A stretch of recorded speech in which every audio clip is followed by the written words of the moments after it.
Hi, my name is Kim Rayner, and I want to welcome you to episode 6 of All About Spirits Life After Cancer. And today's show is about 5 things that I wish I'd have known sooner in my cancer journey.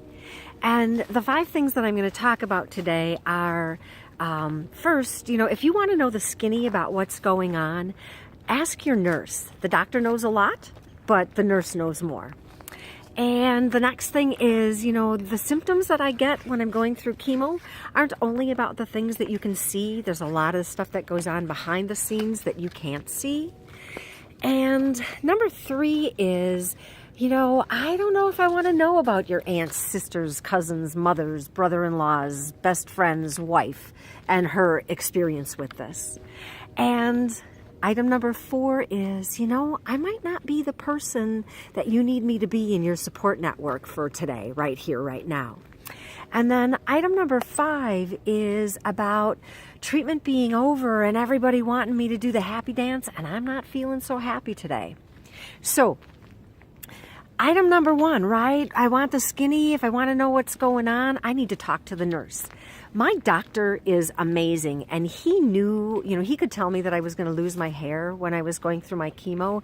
He could tell me that there might be some other side effects, but the nurse was the one who really had all of the details that I needed to know. She's the one that could tell me that my hair was actually going to start falling out after my second treatment. And I didn't know to ask her, well, what exactly does that mean, that my hair is going to fall out during the second treatment? And, one of the things that I learned was that all of your hair falls out. And I learned that when I was on my way home from an acupuncture treatment. I was driving down the highway and I went to itch my eye, and all of the eyelashes and eyebrows above my left eye just kind of went tinkling down, ding, ding, ding, ding, ding, ding, ding, ding, ding, down the side of my face. And I had to pull off on the side of the road, and I just sobbed because I wasn't prepared for that. I wasn't expecting that. I didn't know that it was going to happen. So that was kind of a shocker to me. And I found out through that process when I talked to the nurse about it. She said, oh yeah, you know what, that is true. And there's other things that might be happening, and here's kind of what you can expect and when you can expect them to happen. So sometimes they're reluctant to share that information because they don't want to, plant seeds in your head and make you think about what's going to come. But it is really helpful to know some of that stuff and when you might expect it. You may or may not have the experience, but it is nice to have some of that information ahead of time. So if you're not sure, or if you have questions, or you want to know, well, what can I expect? Absolutely talk to your nurse or the people who take care of people who are having treatment like you, and talk to other people who have had the experience. Talk to other survivors. So that's item number 1. Item number 2 is, my chemo experience and my cancer experience wasn't only about the things that you could see. It's really easy to tell when somebody's going through chemotherapy, right? A lot of times they don't have hair. They might look kind of pale, and you can just tell. Certainly the hair is a dead giveaway.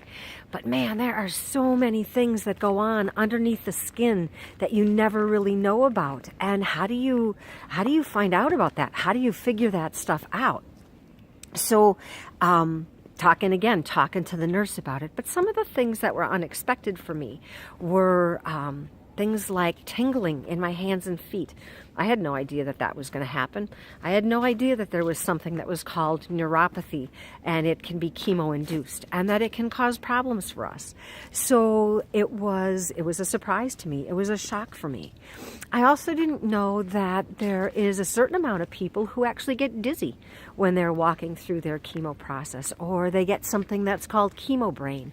And chemo brain is a pretty common phenomenon. It's this sort of fog that lays over everything, and you just can't seem to get a grip on what's going on. You can't seem to quite get a handle on it. There's sometimes there's unrelated pain that has nothing to do with your cancer. It just shows up in other parts of your body because you're being impacted by the drugs or the radiation that's being given to you. And then, there's nausea, and those are all things that, that people think about, they talk about, they kind of think that they're fairly normal. But then there's other things too, like a lot of times people think you're automatically going to lose weight when you're going through treatment. And that's not necessarily true. There's a lot of us that gain weight because they give you a ton of steroids, and steroids actually help you gain weight.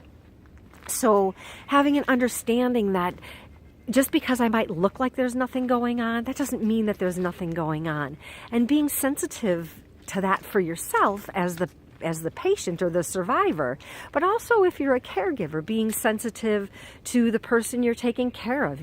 Just because they look like today is a good day, that doesn't necessarily mean that there's not stuff going on under the surface.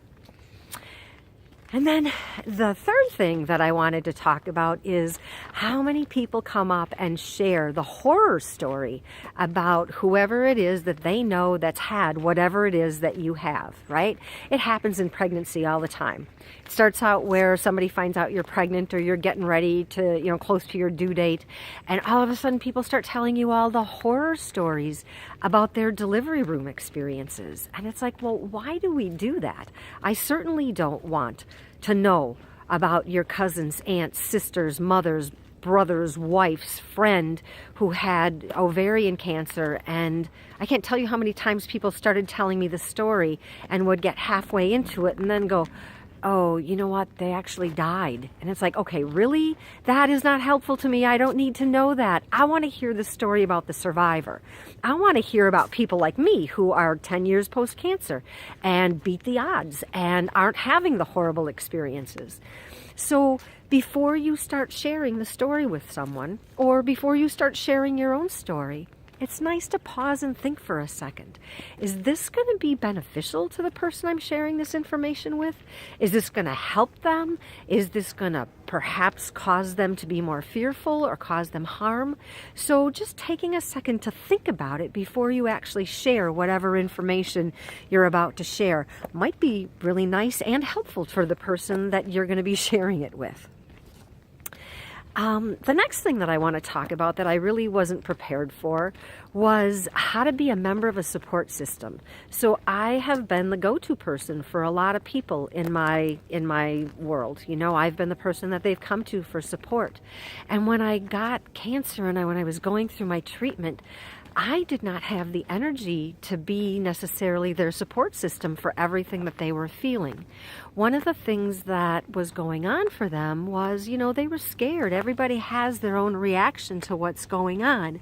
And they wanted to be reassured that I was okay and that everything was okay. And, there was some times that I wasn't okay and I wasn't sure that everything was going to be okay. And I just didn't have the energy or the stamina to be the support person for everybody.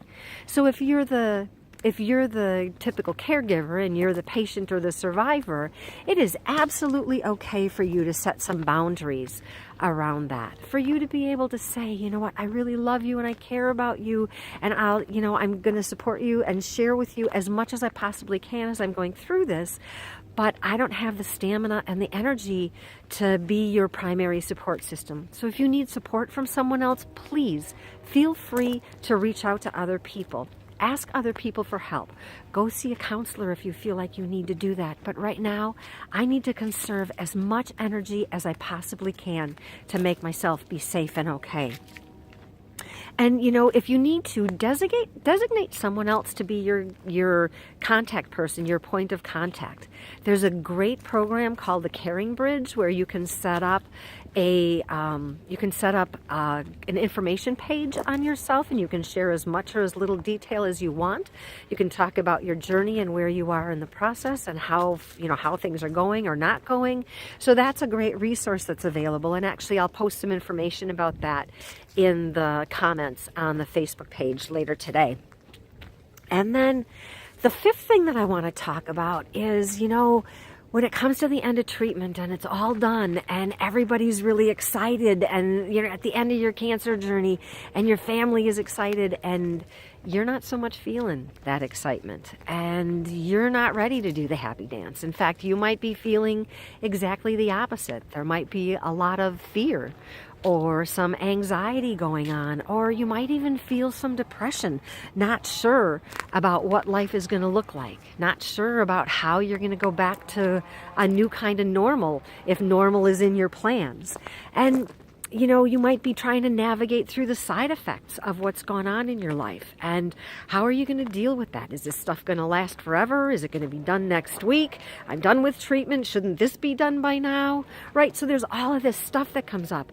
And we may or may not be in a position to be able to just bounce back after treatment is over. So navigating through that is going to be really important. So one of the greatest pieces of information that I can give you about that is, man, whatever's going on for you, don't fake it. Don't pretend that things are okay if they're not. If you're feeling sad, or you're feeling scared, or you're feeling lonely, or you're feeling depressed, find somebody to share that information with. And I know that for me, I was depressed. I did go through depression after my treatment and my surgeries, and my life was changing so much. And I did find some really important tools. One of the biggest ones was exercise. And it doesn't have to be, running, 15 miles or 3 miles, or even running 2 blocks. It can be doing what I'm doing now, just getting outside in nature and taking a stroll. It could be going to the pool and walking in the swimming pool. It could be hanging out outside with friends and going for walks with friends. It could be hopping on a bicycle if you're in a place where it's warm enough to do that, which it actually isn't here today. But there are, doing some kind of physical exercise, even if it's mild. Yoga is so helpful in so many ways. Tai Chi, Qigong, all kinds of different exercises that you can do that don't put a big strain on your body. They're gentle and they're easy to follow with. They're easy to follow through on. So exercise is really a great component. Finding a support group that you like that really feels like support. Not necessarily a group that just sits around and complains about the state of the nation or the state of their affairs, right? A group that actually has some kind of ideas of what to do to move past some of the things that are going on.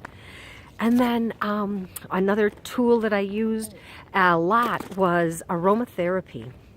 There's something about aromatherapy that connects your emotional system to your central nervous system. And there are so many benefits that come about from using aromatherapy. And, I'm a big advocate for Young Living essential oils, and they were the gold standard that I used and when I did my research. So I have favorite go-tos that I used. A lot of the citrus flavors can be really uplifting and helpful. And there was one flavor called Peace and Calming, which I absolutely loved. And it really did its name. It was peaceful and it was calming. So that would be another avenue that you could try to use. And then the last thing about that is really finding a way to gently and kindly for yourself ease your way back into your new normal. You are redefining who and what you are, and give yourself the time and permission to go ahead and do that. So the 5 things again that I wished I knew more about when I started this journey was, if you want to know the skinny on what to expect, talk to the nurses or somebody who's been there. Right? The symptoms that you can see are not necessarily the only things that are going on. Your aunts, sisters, cousin-in-laws, brothers, friends, horror story is not something that I necessarily want to hear about. I might not be the person who can be the biggest number one supporter in your support group. Don't be offended by that. And it's okay for me to set boundaries around that. And just because my treatment is over does not mean that I am ready to do the happy dance yet. So that is the information that I have to share for today's show. And I am going to talk just a little bit for a second about what's going on for next week. I actually had somebody reach out to me in my last broadcast, after my last broadcast, who sent me a private message afterwards, and the message said, "What the hell is going on with your face?" And I was a little taken aback by that because it's been a challenge for me to do this show each week as I have had this going on with my face. And I'll just tell you that I have been going through chemo since October 10th, and it's not life-threatening, it is preventative, and I'll share more about that next week. But for right now, let me just say, it can be challenging to show up in life when you have stuff going on, when they have taken a part of your body, or when your body has changed in ways that make you feel uncomfortable. I've talked about wanting to put a bag over my head and just walk around with eye slits. I made jokes about it. Well, at least this is the Halloween season and I fit in there. And, I found ways to navigate and talk about that, but not really, there really are a lot better ways than just making jokes and cracking jokes about it. So next week's show is going to be about how to show up in life when showing up might be the last thing you want to do. And part of the reason that I'm saving it for next week is I'm going to be on vacation in Florida next week, and I want to I'm going to show up. I'm going to show up when I'm in Florida. And part of doing that means being uncomfortable, getting on an airplane, seeing people who I don't know, and having to present myself to the world in this condition. So I hope that you found something useful in this show, as always. And I hope that you will tune in next week, and hopefully I'll have this live situation squared away. And I look forward to talking to you then. Until we actually have a chance to meet, I hope life treats you well. Thanks. Bye.